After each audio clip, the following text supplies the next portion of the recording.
feeling to be among so many women who I believe want to make a difference in the world. And that's my passion. My passion is the future. My passion is how can we shift the way we co-create? And we do this all the time, but can we become a little bit more conscious about the way we do this? And as a global citizen, like probably all of you, and as a member of the International Club of Rome, and I think Anita talked quite a lot about global challenges, I know that we really live in times of global challenges. And these are, as you said, corruption, these are refugee crises. This is about climate change, this is about water scarcity, this is about refugee crises, social unrest, you name them.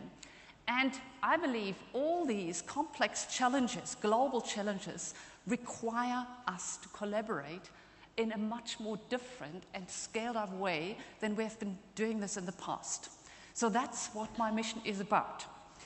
At the same time, I believe that the linear growth models that we have been perpetuating in the past may not really be the answer for the future. They may not give us the approach that we need in future.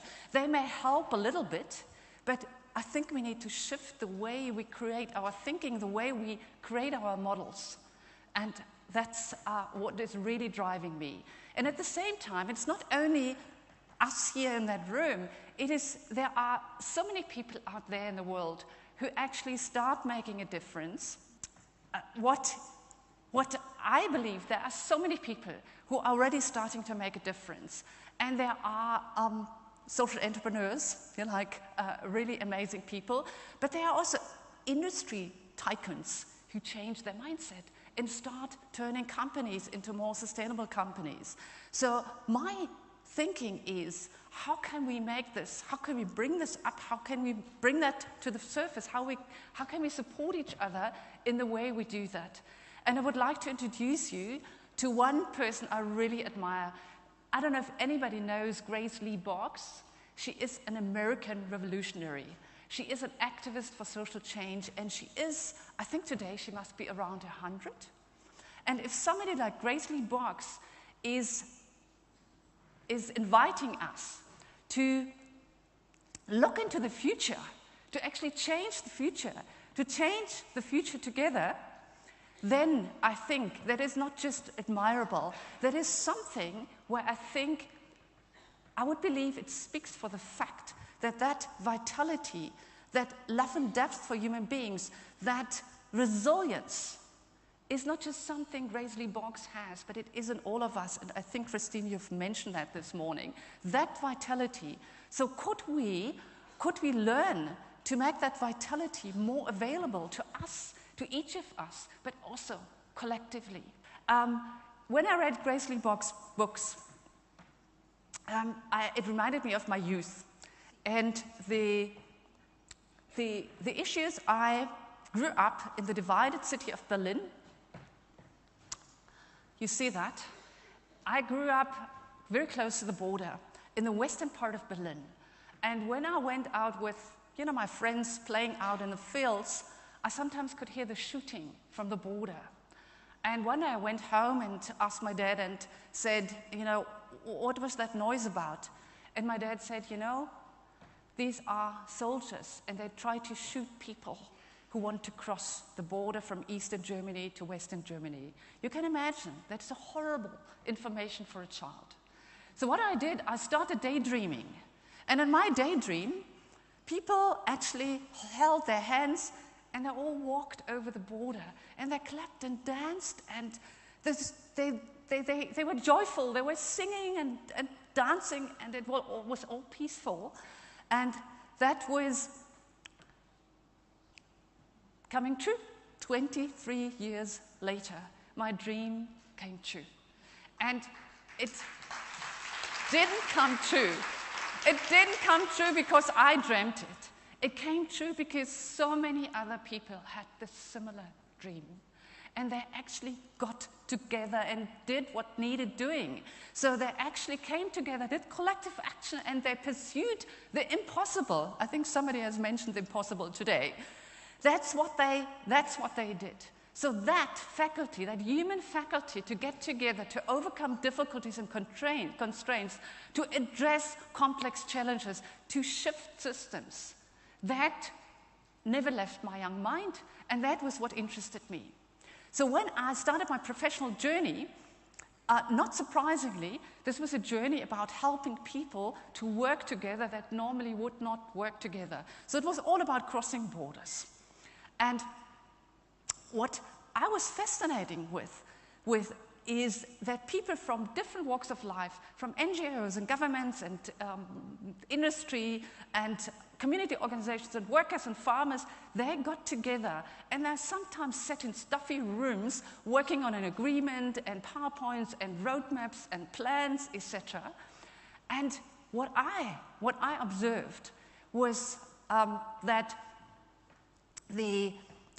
there was almost something happening. Imagine you have a collaborative field, and once people moved into that collaborative field, a shift happened. Suddenly, it was possible to find agreements, to overcome difficulties, to overcome conflicts, to go beyond bureaucratic procedures, and that shift happened, obviously, in the human heart, but also in the human mind. And that I thought was absolutely fascinating. I thought I need to find out why that happens and when it happens. And could we make this more conscious so that we could co-create in a different way collectively? And at that time, I stumbled upon Christopher Alexander. Next.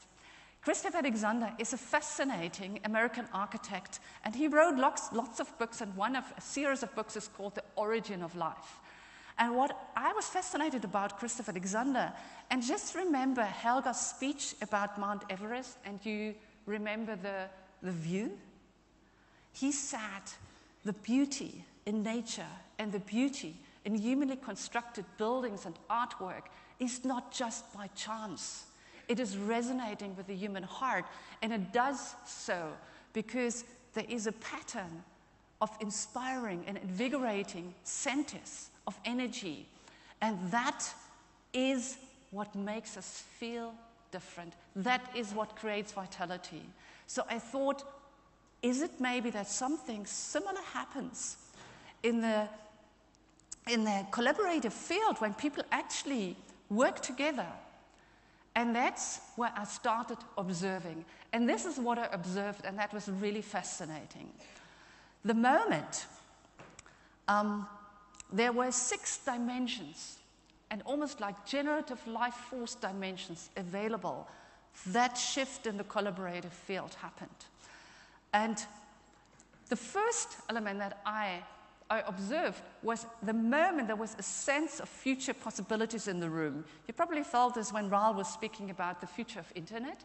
That sense of future possibilities, if that is in the room, if future is at stake, and people see they can make a contribution, then a shift happens. The second one is about reliable engagement. It is about how people engage with each other and how they engage with the future, and how do we take care, how that nurturing role actually is embedded in the way people collaborate together. And the third dimension, that was when there was a sense of creating novelty, when there was an invention of something new, when people ventured into the unknown, when they took a risk, when they really had the feeling we're pioneers in this, that contributed to people staying in the collaborative field. And the fourth dimension was almost like something that is so self-evident, but it gets so often neglected, because it is the human faculty to see another person as person. A person behind the task, behind the mission, behind the institution, a person with longings and feelings and sorrow and aspirations and dreams and goals. If that happened, people actually were able to overcome difficulties if they could see the human being in the room. And the next dimension also seems to be obvious. People dwell in the house of language, and internet is going to support that verbal exchange and collective intelligence between people. The moment people were able to create structured exchange, structured dialogues, if people started listening to each other and acknowledging differences without judging, that made all the difference and helped people stay in the collaborative field. And the last dimension that I had difficulties to name, I call it wholeness, was almost like people being able to connect with a larger story, almost like love would have touched them, and it was like people heard a music out there and they wanted to become part of that music, or with Doug, previously probably a drum group, that they wanted to become part of the drum group. So the moment people connected with a larger story, they were able to work together in a much more constructive way. And that is the issue. The future, our future, is about story. It has always been the issue that storytelling was what creates the future. So it is about us watching our stories. Or like a colleague of mine, David Corton, says, change the story and you can change your future. So with that, I would like to leave you, while you go through this conference, with 4 very, very important things to remember. The one is take responsibility. Because we are co-creating future anyway, every day, every minute, every second. If you don't do anything, we co-create. So take the responsibility. Commit to making a difference. Number 2 is watch the stories you tell. And also watch the stories you listen to. Because our future is made up of the stories of today. Check if you're telling stories of possibility, because they are invigorating. They make a difference.